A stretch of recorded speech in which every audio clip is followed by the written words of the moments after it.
Alors Émilie, j'ai une question. Pourquoi vouloir étudier des programmes de cycle supérieur en soins palliatifs fin de vie?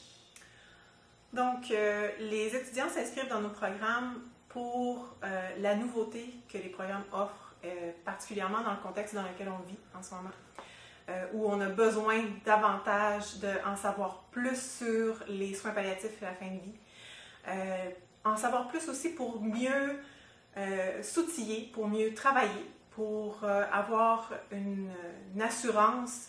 Et c'est vrai qu'on touche des thématiques en fait qui sont très actuelles, pas simplement en lien à la pandémie, mais par exemple il y a toute la réflexion sur la post-mortalité, donc quel est le rapport contemporain à la mort. Il y a des parallèles qui sont faits entre la naissance et la fin de vie. Il y a toute la question de la souffrance et de la douleur.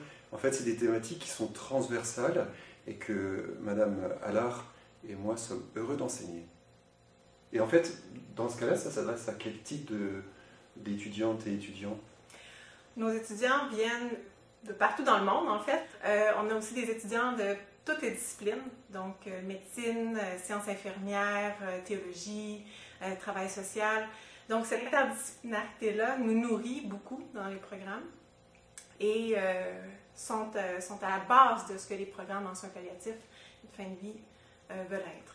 Oui, sur le plan didactique et pédagogique, Émilie Allard a voulu que le cours soit comme une communauté de chercheurs. Donc en fait, quels que soient les étudiants, qu'ils soient en médecine, qu'ils soient intervenants en soins spirituels, bien sûr en sciences infirmières et autres, l'idée c'est de vraiment articuler les connaissances pour avoir une vision holistique sur la personne, surtout dans sa vulnérabilité, puisqu'il s'agit des soins palliatifs. Alors, j'aurais une autre question. Quelle importance des soins palliatifs fin de vie dans la société, dans la situation socio-sanitaire actuelle? Ouais. En fait, depuis mars 2020, on vit dans une situation exceptionnelle. Rarement dans notre société, on a parlé autant de la mort de façon quotidienne, de façon aussi exponentielle également. Ça pose beaucoup de questions. Ça pose des questions autant à la population qu'aux professionnels de la santé qui doivent répondre à cette situation-là donc dans leur quotidien. Et la formation est nécessaire. Donc, il faut avoir une formation en soins palliatifs et de fin de vie. Il faut se poser des questions et c'est ce que nos programmes offrent. Oui. Alors, question piège, est-ce que l'interdisciplinarité, c'est une fin en soi ou est-ce que c'est un moyen et dans ce cas-là, au service de quoi? Je pense que c'est au service de la personne et de ses proches. Je pense que c'est quelque chose qu'on développe. En fait, moi, je vois l'interdisciplinarité comme un regard qu'on porte envers une situation, envers une personne, pour voir toute cette complexité-là dont on parlait tout à l'heure. Donc, tous ces systèmes-là qui sont à l'œuvre dans une situation de fin de vie, une situation de soins palliatifs et de fin de vie. Et donc, l'interdisciplinarité prend en compte toute cette complexité-là. En fait, les proches aidants sont au cœur des soins palliatifs. Souvent, on va penser les situations de santé sous l'angle de la personne. Hein? On parle souvent des soins centrés sur la personne. En soins palliatifs et de fin de vie, on va tourner ça aux soins centrés sur la personne et ses proches. Les proches aidants sont là du début à la fin et après la fin également.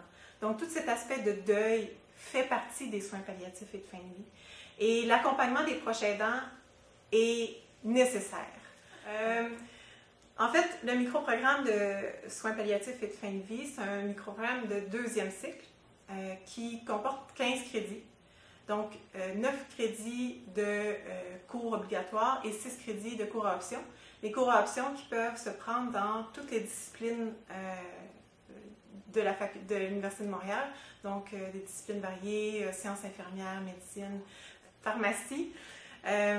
Et le diplôme d'études professionnelles approfondies, qu'on nomme DEPA, c'est un diplôme de troisième cycle en soins palliatifs et de fin de vie qui a 30 crédits, donc 15 crédits de scolarité qu'on appelle, donc 9 crédits de cours obligatoires et 6 crédits de cours à option, donc qui peuvent se prendre dans toutes les disciplines, et 15 autres crédits qui est un bloc d'intégration où l'étudiant a le choix de faire un stage, un essai ou un espèce de projet qui est mené par le milieu clinique dans lequel il se trouve pour améliorer les soins palliatifs et de fin de vie.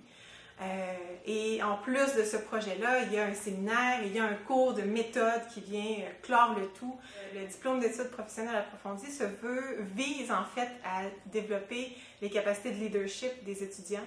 Un leadership qui se veut transformationnel, transformer les pratiques, transformer et faire avancer les connaissances qu'on a en soins palliatifs et de fin de vie, faire avancer et promouvoir les soins palliatifs et de fin de vie au niveau politique, au niveau clinique, au niveau communautaire. Et donc, c'est une visée pleine et entière de ce programme-là.